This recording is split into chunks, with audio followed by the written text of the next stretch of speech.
In this video, I'm going to talk about some content strategies that don't work, especially on LinkedIn. So there's a couple different tactics that people will do, whether it's any social media, but on LinkedIn in particular. Okay, the first thing is the high value content. And what I mean by high value content or high production content. And so that's that perfectly glossed off video, has the perfect music and the perfect videography, and you probably spent, well, it's about $1,000 a minute to produce those types of videos.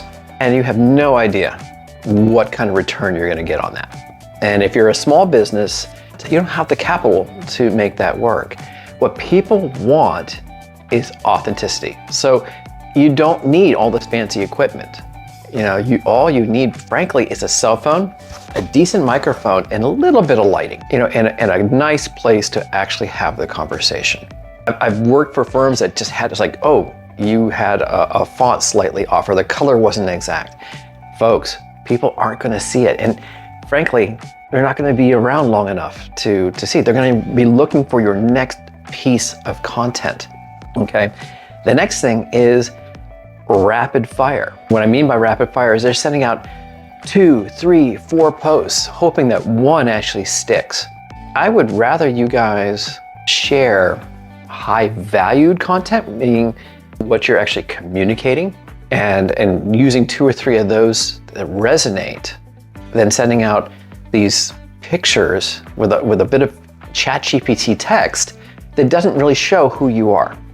I guarantee you, a post a day, a post every other day, 2 times a week that are authentically you will resonate better with your clientele and your base, you know, than anybody else. And the point of all of this, by the way, is to show people who you are, so that when you do slide a piece of paper across the table and say, do you want this?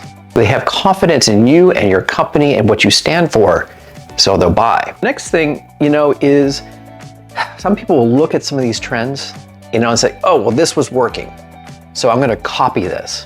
No, guys, take a little bit of inspiration. Maybe if you saw like Gary Vee and you see something like, take what's resonating, maybe his talking head in front of something will work. Take the inspiration for that, make it your own, but make it your own message. People just copy blatantly across, and that doesn't work as well. What people do want is they want fresh insights. They want you to kind of move things up a little bit so that they're attracted, but they really want, more important than anything else, is they want you. They want to get to know you.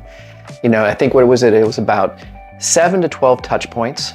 Okay, roughly about 7 hours of content for a high-end ticket item. You know, so the things I used to sell were around anywhere from 40,000 to 350,000. That's a lot of trust in there, and I can close somebody in like about 4 months. But really what was happening is it was actually a 24-month cycle, but because I was in front of a camera and I was actually sharing and being very honest, like people would want me to say, I want you to say this. No. I'm going to say exactly what I know to be true, and consequently people will see that and they'll buy from me. And I very rarely had to even make a proposal. People would come to me and ask. That's what I want for you. So I hope this helps you. You know, leave a couple comments if you don't agree with me, or if you do agree with me. You know, what is your success story?